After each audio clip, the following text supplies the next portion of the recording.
I hope we are keeping you warm enough here in Dallas. Yeah. Rahulji, first of all, again, congratulations on becoming the leader of opposition.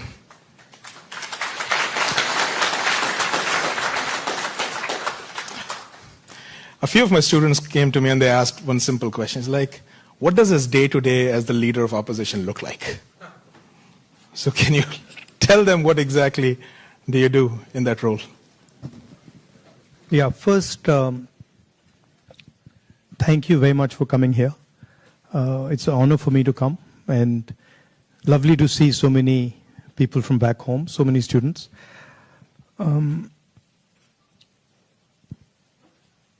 See, opposition, at its heart, is the voice of people. So, if you have parliament, of course, there's a whole sequence of events that go on. But what you're generally thinking about is where and how can I raise issues of the people of India.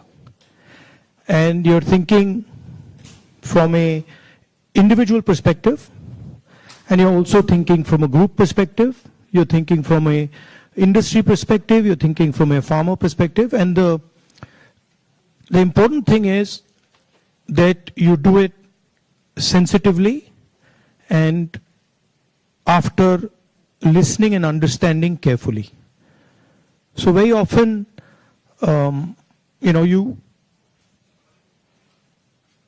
you see an issue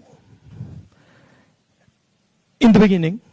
When you're new to politics, you see an issue and you're like, oh, that's what the issue is. But when you go into a little bit of detail, you realize that there is nuance and complexity.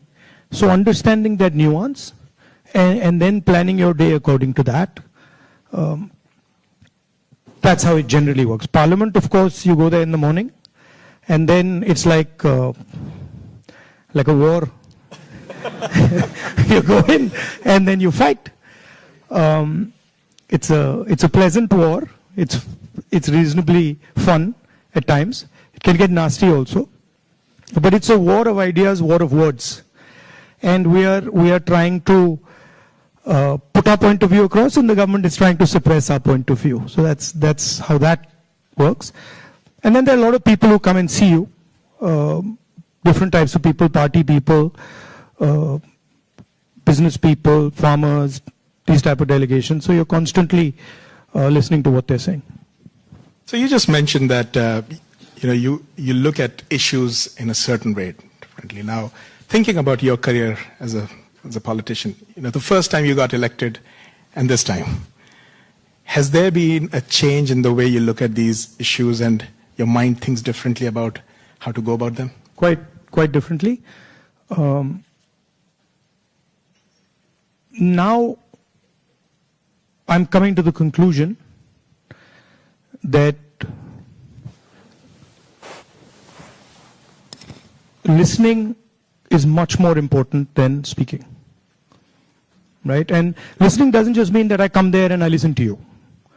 That's not listening. That, somebody, you're talking to me and I'm looking at you and I'm hearing what you're saying, but I'm not listening. Listening is a completely different thing. Listening is putting myself in your position. So if you're a farmer, going into the person's life, going into the person's day-to-day life, and then understanding what he's trying to tell you. Yeah, so listening is fundamental. And then understanding the deeper dynamics. So you then are not just swimming around on the surface, you're raising fundamental issues, and you don't go raising every single issue. You focus clearly and you're like, okay, this is important, I got to raise this. This is something important, I got to fight for this. This is something important, I got to fight. So you choose your battles much more carefully. I think you hit it on the head, that prioritization. So, very good definition of political strategy or business strategy. understand clearly what you don't want to do. So don't sit there doing 50, 100 different things. Understand clearly, जो नहीं करना है, उसको पहले समझो, परे कर दो. And then उसमें से 3-4 चीजें निकलेंगी, and then that's what you got to focus on. Well, I think back to the students, that's what we talk about. So this time you're hearing from Mr. Gandhi himself about prioritization. Now, a few things that you mentioned just takes me back a few months. A very unprecedented event happened in terms of the yatra. Personally, for me, a 30-minute walk on the treadmill, you can see 4,000 kilometers and connecting with people in a very different way. How has that changed your perception about people, and how has it helped you connect with people differently? See, the first question to ask is, why were we walking 4,000 kilometers? Right? You know, it's what created the need for us to do this? And the reason is that all avenues of communication in India were shut. Every single avenue. No matter what we did, it was all shut. We spoke in Parliament, that's not televised. We go to the media, they don't pick up what we say. We even go with documents to the legal system, nothing happens. So, all our avenues were shut. And for a long time, we literally couldn't understand how to communicate. And then suddenly we hit upon the idea कि भाई अगर media आपको लोगों के पास नहीं ले जा रहा, इंस्टीट्यूशनल सिस्टम आपको लोगों के पास नहीं ले जा रहा, तो फिर डायरेक्टली चले जाओ. And then what better way to go directly than to literally go walking across the country? And so that's what we did. And I must tell you, in the beginning itself, I had a little bit of a knee problem. So 3-4 days into it, I was like, ye kya kar diya? I was like, you know, because you get up in the morning, I go running. And so you get up in the morning and you say, okay, I'm going to go run 10 kilometers. And you're like, theek hai. And then you get up in the morning and you say, I've got to walk 4,000. It's a completely different paradigm, you know. So there was moments of that, okay, this is quite a big thing. But it went surprisingly easy. It was not difficult at all. And it fundamentally changed the way I think about my work. I would say that it completely changed how I view politics, how I view our people, how I communicate with our people, how I listen to people, and not just me. There were many people involved in the yatra, and all of us. And to me, the most powerful thing that happened organically, on its own, we didn't actually do it, it just happened, was that we introduced, certainly for the first time in India, possibly for the first time in many, many countries, the idea of love in politics. And this seems strange, you know, it's a strange thing because you look at the political discourse in most countries and you will never find the word love in that discourse. It just doesn't exist anywhere. You'll find hatred, you'll find anger, you'll find unfairness, you'll find corruption, you'll find all these words.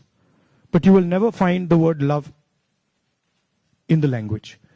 And the Bharat Jodo Yatra actually introduced that idea into the Indian political system. And it has amazed me how that idea has worked. So now when you reflect on the yatra and you think about, you know, some of the key moments that happened, is there any like an aha moment that you want to share with us that you never expected it to happen, but it happened in a positive way? I'll tell you. what I realized, and many of you people who are in business school and other public facing spaces, I realized that actually when I was in the yatra was speaking on its own. So I realized that I was there, but pretty much everything that was coming out of my mouth was actually coming from the yatra, not for me.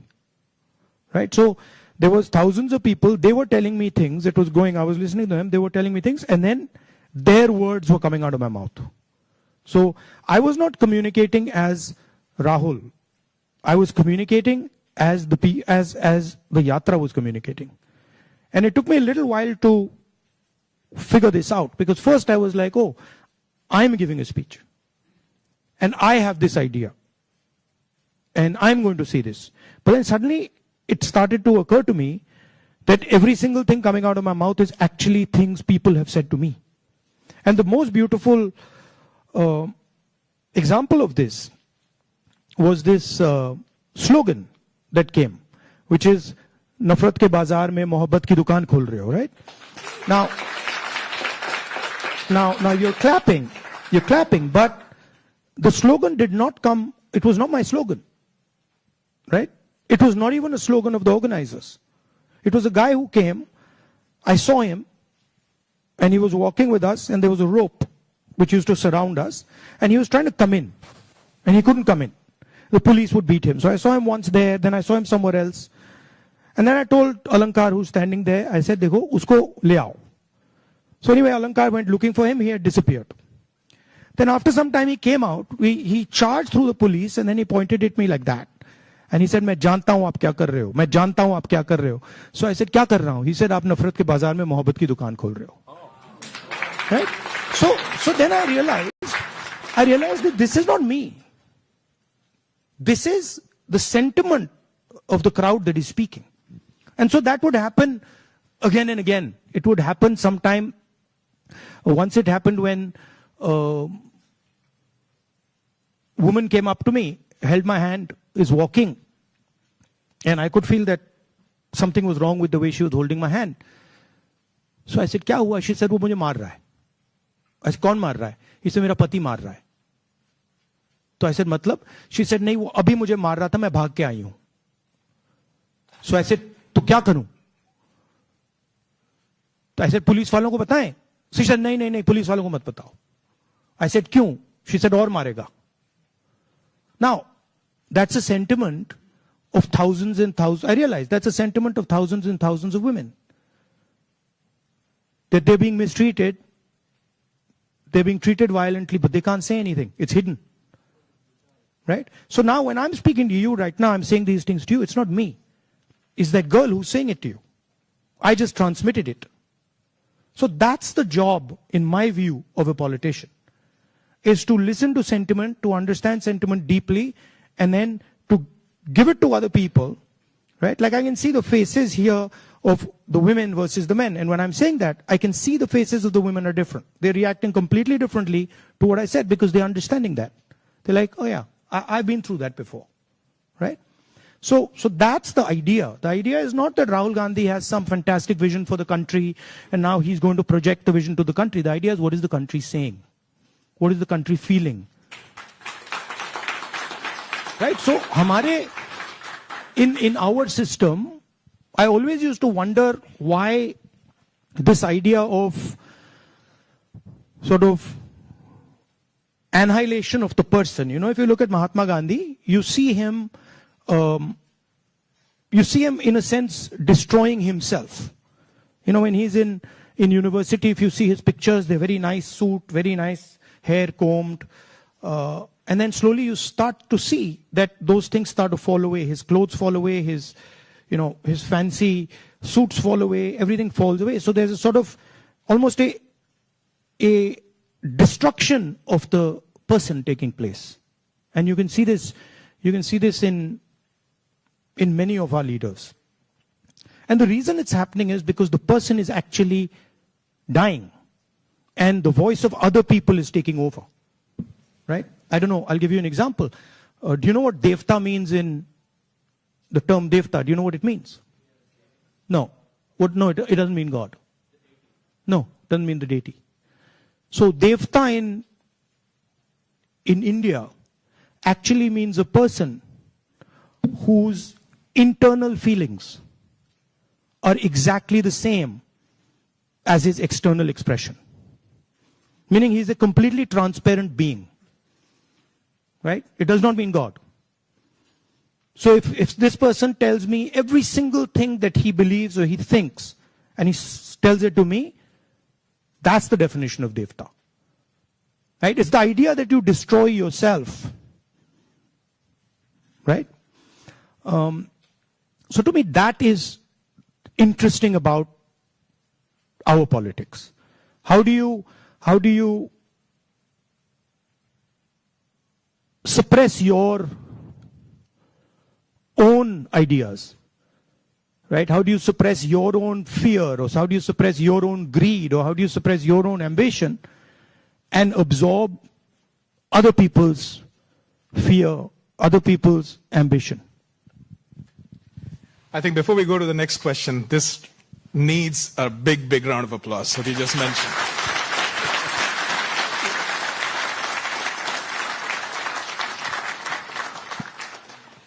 If you look at our big leaders, and historically, and you can see extreme, so you can see a Buddha who's extreme. You can see Bhagwan Ram, same thing. You can see Mahatma Gandhi. The basic idea is the destruction of the identity. The basic idea is the destruction. No. The basic idea is the destruction of the self. Right? And listening to what others are saying. So to me, that's Indian politics. That's the heart of Indian politics, and that's what an Indian leader is. That's how an Indian leader is different than, say, an American leader. An American leader will say to you, listen, we got to go there. I'm going to take you there. Promised land, let's go. Indian leader attacks himself. Gandhi essentially attacked himself. Totally different concept. In some ways, Bharat Jodo Yatra was an attack on myself. 4,000 kilometers chalna hai, risk hai, guli lag sakti hai, chodo. Let's see what happens. So then that generates a completely different way of thinking and a completely different relationship with people. You know? Idea of Shiva, basically. When they say Shiva is the destroyer, what is he destroying? Himself. That's the idea. Right? He's destroying his ego, he's destroying his structure, he's destroying his beliefs. So Indian political thought, Indian political action is all going inwards. But I mean, I think we might be getting too philosophical. No. So a good scientist is also that. I agree. Or a good engineer is that. Good yogi is that. In fact, if you're good at pretty much anything, you are destroying yourself in some way. I need a pause for that. I need to pause a little. One of the important threads in this fabric that we talk about is the youth, and they have a very strong role to play. And especially when you look at US and India, and I see all the students that come in, one of the greatest joys for us here is to work with our students. They just energize us beyond limits.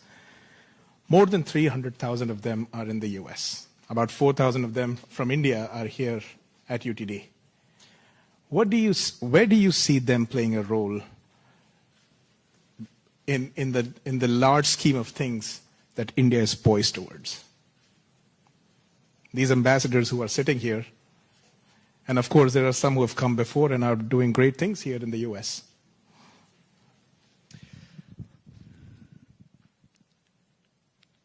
In one way, there you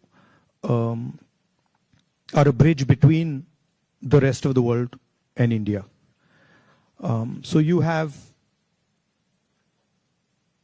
ideas and values that you bring to the United States.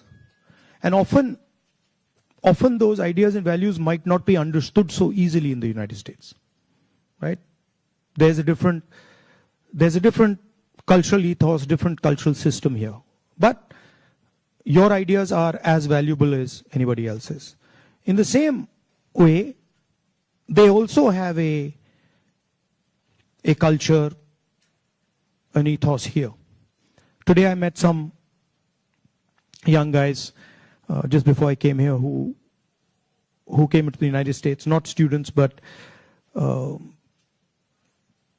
people who, driving trucks and stuff like that. And they were saying to me, look, I said, what do you like about the United States? And they said that what we love about the United States is the idea of equality.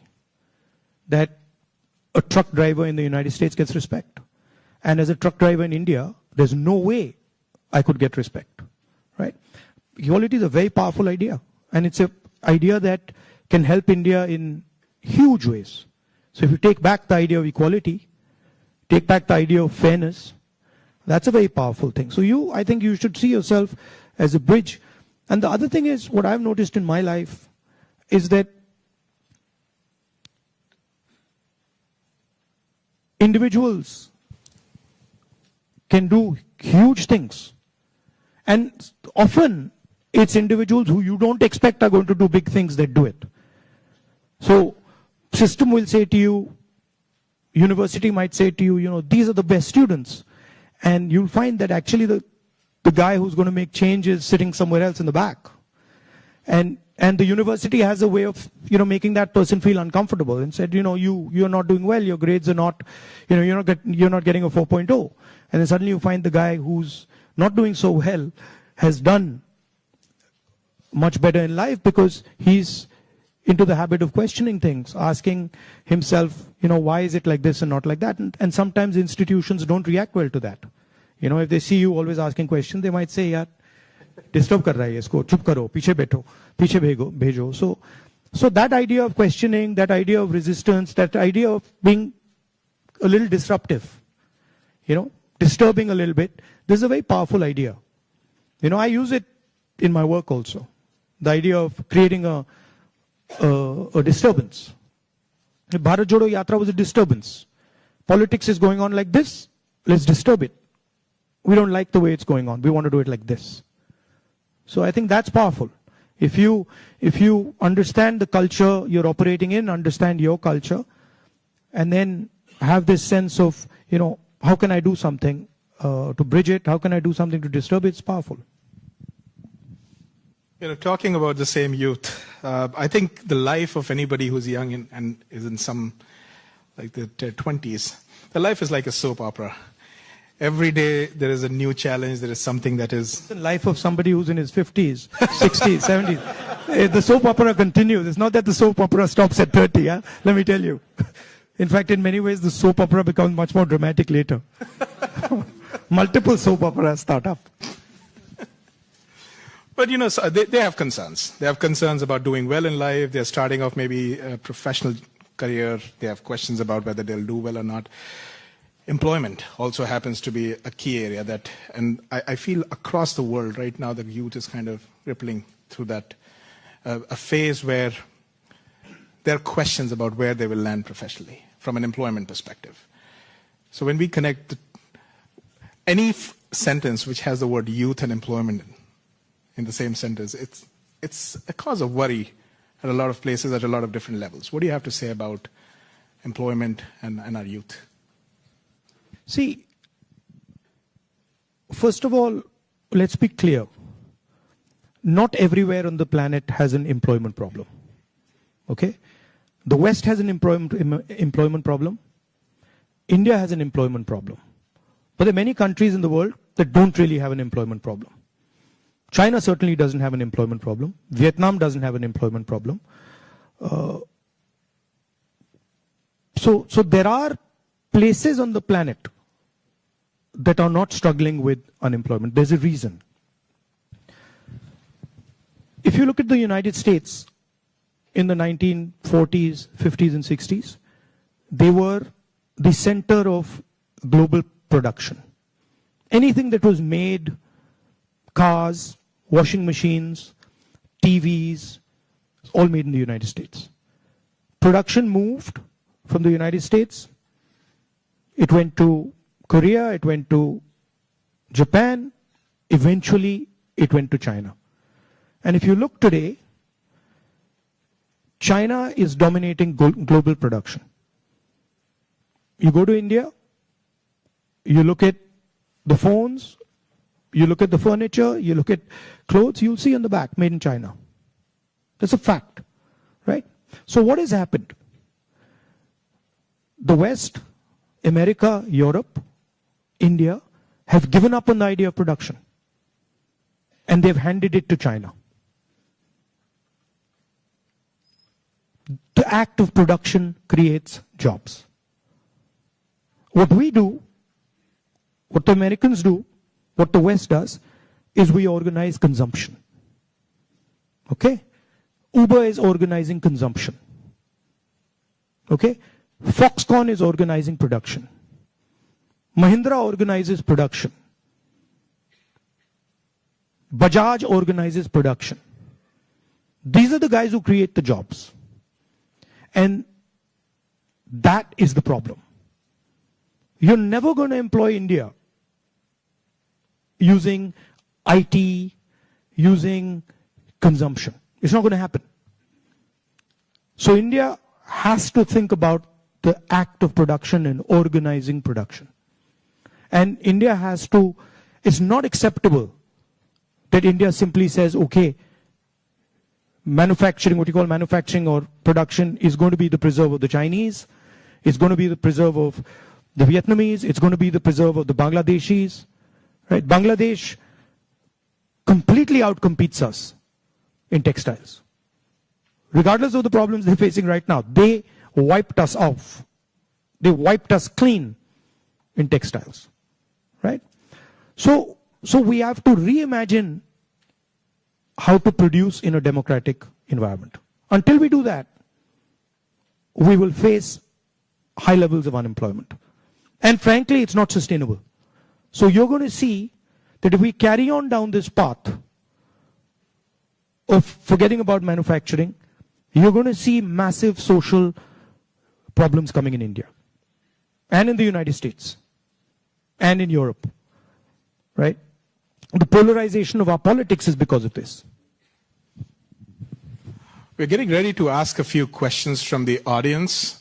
Can we have the runners with the mics? But while we do that, Rahulji, in this, what you just spoke about, that even if people are fine with the way their jobs are and they're secured, we have a new challenge in the name of AI.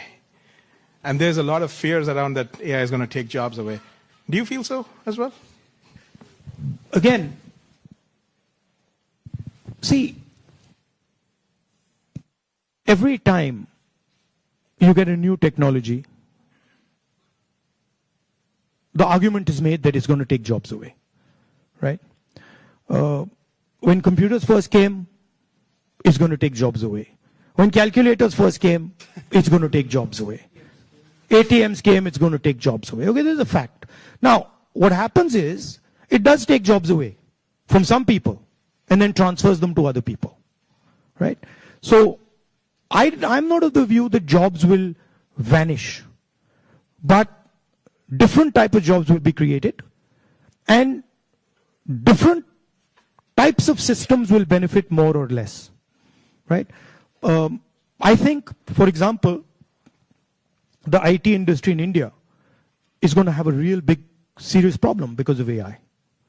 But I don't really think a Bajaj making scooters is going to have such a big problem, right? So it's going to hit different people differently. It's going to take away some jobs. It's going to add some jobs. And if you're positioned properly, it's an opportunity. And if you're positioned badly, you're in trouble. I mean, I remember Mr. Vajpayee gave a speech that Indians don't need computers, right? And somebody else gave a speech that Indians don't need English. Computers created millions of jobs in India. It's a fact. So it depends. It depends how flexible you are and how well you're looking at the future. Thank you so much. We do have some folks here who would like to ask a few questions. So can we get a mic here, please? Mr. Shroff, right here. Oh, yeah. First, let me. Okay. I have 2 questions. So first of all, thank you for the opportunity. Let's keep it to one question, please. Yeah. Yes, one question. So India has a young population. So what are your plans to modernize the education system and bridge the gap between the education system and employability? That is the first question. Let's keep it to one, please. Thank you. Nimish. Should I just answer this one, or you want to get to, okay? I think many people say that India has a skills problem. I don't think India has a skills problem. I think India has a skill respect problem. So India doesn't respect people who have skills. But I don't think there's any limit on the skills that are already available in India. Okay? Second, our education system doesn't connect with the business system. So you have a business system that is operating on its own, and you have a sort of ivory tower education system. And the education system in no way connects deeply with the skill structure of India. So I think bridging that gap, linking those two systems of skill and the education system, vocational training, I think is fundamental. I think currently huge problem in the education system is the ideological capture. So, feeding ideology through the education system. Most of our vice chancellors today are placed by the RSS. It's an organization that has a very particular perspective on life, on history, on the future. That's really damaging. Having one organization that is placing all its people in our education system, I think that's damaging. So ensuring that people who run our education system are independent, are not, ideological, or are not committed to sort of a particular way of thinking, I think is important. Thank you. Dr. Gupta. Rahulji, I have a question. What's your vision of creating growth in the industry, manufacturing? No, I don't see. Again, what I think is not as important as what the large mass of Indian people think, right? One problem that you simply cannot solve if you continue on the direction we're on is giving our blue-collar workers jobs. You simply, if you carry on this road, you simply cannot do that, right? The only way you're going to give our large mass of people jobs is if you start producing things, if you start manufacturing. And the foundation of manufacturing, you don't just start manufacturing cell phones, right? It is a sequence, right? So you have to go up the value chain if you want to manufacture. A lot of people say, oh no, you can manufacture cell phones directly. Well, cell phones are not being manufactured in India. Cell phones are being assembled in India. It's a different thing. Meaning components are coming from China and those components are being assembled in India, right? The reason China can develop those components is because they have a huge infrastructure that has manufactured many different things, many different types of things before. So you cannot get away from from that basic stuff. And I think you have to have a vision for production. For example, our GST is designed against production. It rewards consumption, it punishes production. States that produce are harmed, right? Large monopolies, huge monopolies, harm production, right? They influence the policy regime so that players cannot produce. So these are some of the things that you would have to look at if you want India to start producing. I'm convinced India can produce with no problem. I'm convinced that India can take on China if you start aligning the country for production and if you start respecting skills. I'm absolutely convinced of it. And states like Tamil Nadu have already shown it. Right? It's not that Indian states have not done it. Pune has shown it, Maharashtra has shown it, Tamil Nadu has shown it, Karnataka to an extent has shown it. Right? So it is being done.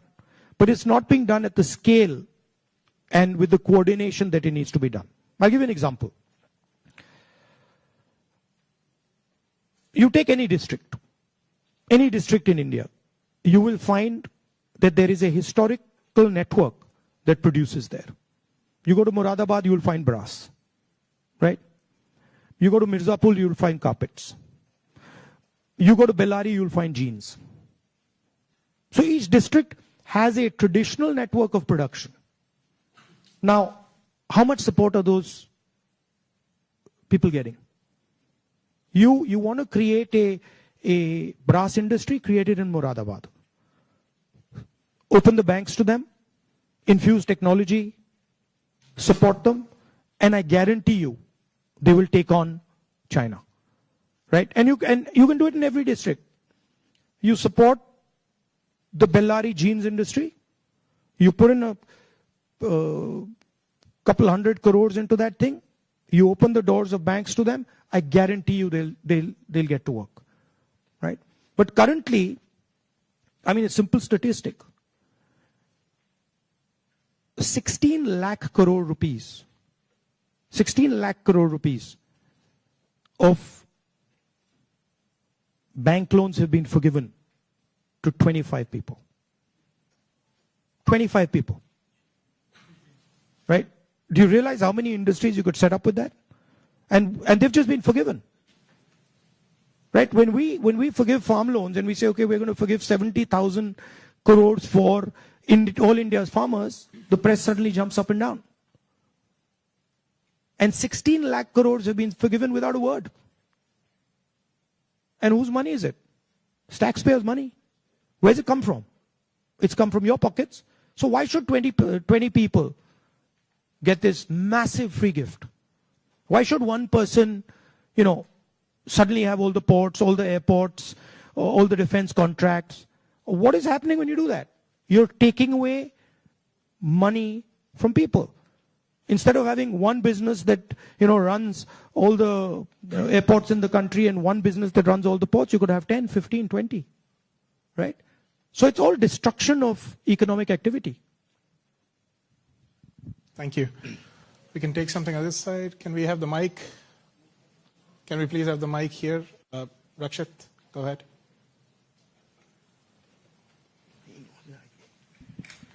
Hello, Rahulji. Hello. My name is Rakshit. First of all, thank you so much for being here. We feel so privileged. So my question is, how do you think we as students and youth contribute to and get involved in public service and the development of our country? Come and work with us. We can show you. But realize that it's not a neither is it easy, and it's not fun all the time. It can be unpleasant, it can be hard, but it's got its, you do get gratification from it, but it's not easy. And if any of you are interested in it, we run internships and we put people into our system and train people. Thank you. We had a question here, Mr. Shroff. Go ahead. Rahulji, first of all, thank you for coming here and gracing UTD with your presence. I'm a faculty and I also represent a lot of students. So I'd like to ask, for everything we look at it and say there is always something you can even do better for something that you haven't done successfully. So looking back, Bharat Jodo Yatra was so successful. Couple of things what you could have done differently if you did it now. No, look, every single thing that you do, I mean, I'm sure if we sit down and say, okay, Bharat Jodo Yatra, we could have done it better, right? There's nothing that you do that you couldn't have done better or you can't do better. And that's just how life works. And these are choices. So I don't think I've ever done anything perfect in my life. And I don't think I will ever do anything perfect in my life. But it's a learning experience, right? So you start off, you try something, doesn't work, you do it again, and then it works. Yeah. Thank you. Take another question. One thing that I didn't think was important because of something my father said to me once, which is strange, which turns out is quite important, which is that once my father told me, look, if you work properly,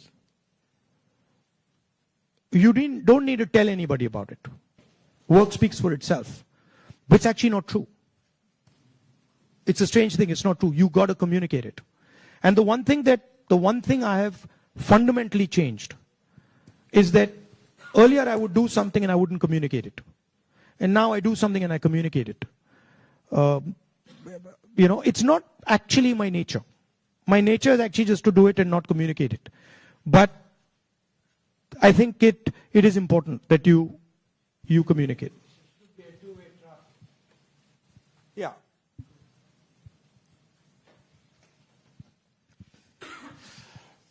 All right. Yes, let's go there. Can we have the mic? My eyes feel like a lot of machine right now. I'm trying to pick up which one I see.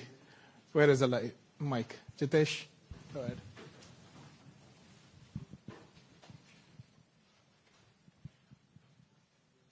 Thank you, Rahulji.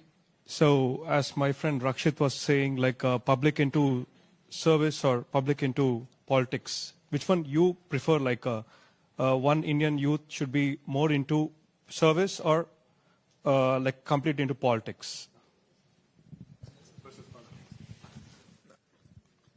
Look, don't have a rigid idea of what political action is. And in the same way, don't have a rigid idea of what service is. Those two can overlap, right? Politics is much broader than fighting elections or giving speeches, right? Politics is about influencing how people think, and you can be very political and not be directly involved in the political system, right? Or you can be deeply involved in the political system and not be doing politics at all. So I don't think you should think that those are two different avenues. You should do what you like. And in what you like, you can do politics without a problem. I think we have time for another couple of questions, right? So, Dr. Mehrotra, can we have the mic here, please? The guy in the yellow shirt. I'll get it. Okay. We'll get to that. First off, thanks a lot for being here. It's a rare opportunity and we're truly grateful. To me at least, and I could be wrong here, it almost seems like there are two Indias. One that is reaping the benefits of the growth that we see, and then one that's being kind of bypassed. There's still unacceptably high number of people living in abject poverty who don't even have access to the very basic of quality education.